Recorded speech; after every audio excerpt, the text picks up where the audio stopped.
சென்னையில் போராட்டத்தில் ஈடுபட்ட இடைநிலை பதிவு மூப்பு ஆசிரியர்கள் வலுக்கட்டாயமாக கைது செய்யப்பட்ட தற்பொழுது அண்மை செய்தியாக பார்த்து வருகிறோம். ஆசிரியர்களை பேச்சுவார்த்தைக்கு அழைத்துள்ள நிலையில் ஆசிரியர்களின் பிரதிநிதிகளை பேச்சுவார்த்தைக்கு அதிகாரிகள் தற்பொழுது அழைத்துள்ளதாக தகவல் கிடைத்துள்ளது. தற்பொழுது அதனை அண்மை செய்தியாக பார்த்து வருகிறோம். டிஏபி வளாகத்தில் தொடர்ந்து ஆசிரியர்கள் போராட்டத்தில் ஈடுபட்ட நிலையில் ஆசிரியர்கள் வலுக்கட்டாயமாக தற்பொழுது கைது செய்யப்பட்டுள்ளனர். தற்பொழுது அதனை அண்மை செய்தியாக பார்த்து வருகிறோம். மேலும் ஆசிரியர்களை பேச்சுவார்த்தைக்கு அதிகாரிகள் அழைத்துள்ளதாக தற்பொழுது தகவல் கிடைத்துள்ளது. சென்னையில் போராட்டத்தில் ஈடுபட்ட இடைநிலை பதிவு மூப்பு ஆசிரியர்கள் வலுக்கட்டாயமாக கைது செய்யப்பட்ட சம்பவம் நிகழ்ந்துள்ளது. இதுகுறித்த கூடுதல் விவரங்களை செய்தியாளர் ராஜேஷ் வழங்க கேட்கலாம்.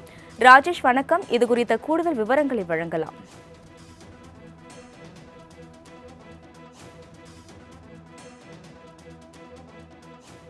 பள்ளிக்கல்வித்துறை அமைச்சர் அன்பில் மகேஷ் பொய்யாமொழி ஆசிரியர்களுடன் தொடர் பேச்சுவார்த்தை நடத்திய போதிலும் அந்த பேச்சுவார்த்தை என்பது தோல்வியில் முடிந்தது. இதனால் இடைநிலை ஆசிரியர்கள் தொடர்ச்சியாக போராட்டம் நடத்தி வந்த நிலையில் இன்றைய தினத்தை பொறுத்த வரைக்குமே சென்னை நுங்கம்பாக்கத்தில் உள்ள பள்ளிக்கல்வித்துறை தலைமை அலுவலகம் முன்பாக இடைநிலை பதவி மூப்பு ஆசிரியர்கள் சார்பாக இன்று போராட்டம் நடத்தப்பட்டது.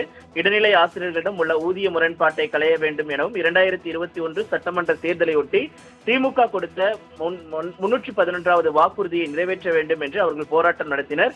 இதனால் அந்த பகுதி முழுவதுமாக கலவர பூமியாக காட்சியளிக்கப்பட்டது.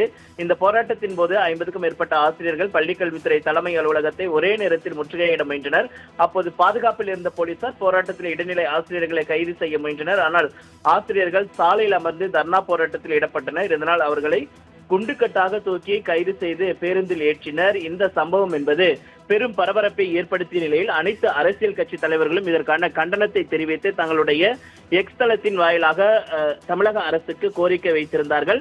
இந்த போராட்டத்தில் ஈடுபட்ட ஆசிரியர்களை அழைத்து பேச வேண்டும், அவர்களுக்கு உரிய நிவாரணம் வழங்க வேண்டும், அவர்களுடைய கோரிக்கைகளை நிறைவேற்ற வேண்டும் என்று தொடர்ச்சியாக எதிர்க்கட்சி தலைவர்கள் உட்பட அனைவரும் வலியுறுத்தி வந்த நிலையில் தற்பொழுது இதற்கான பேச்சுவார்த்தைக்கு அழைப்பு விடுக்கப்பட்டிருப்பதாக தகவல் வெளியாகி இருக்கிறது. அந்த போராட்டத்தில் ஈடுபட்டவர்களுடைய பிரதிநிதிகளுக்கு அழைப்பு என்பது விடுக்கப்பட்டிருக்கிறது. அவர்களுடன் பேசி ஒரு தீர்வு காணப்படும் என்று எதிர்பார்க்கப்படுகிறது. அதிகாரிகள் சார்பாக இந்த பேச்சுவார்த்தைக்கு என்பது அழைப்பு விடுக்கப்பட்டிருப்பதாக தற்போது தகவல் வெளியாகி இருக்கிறது.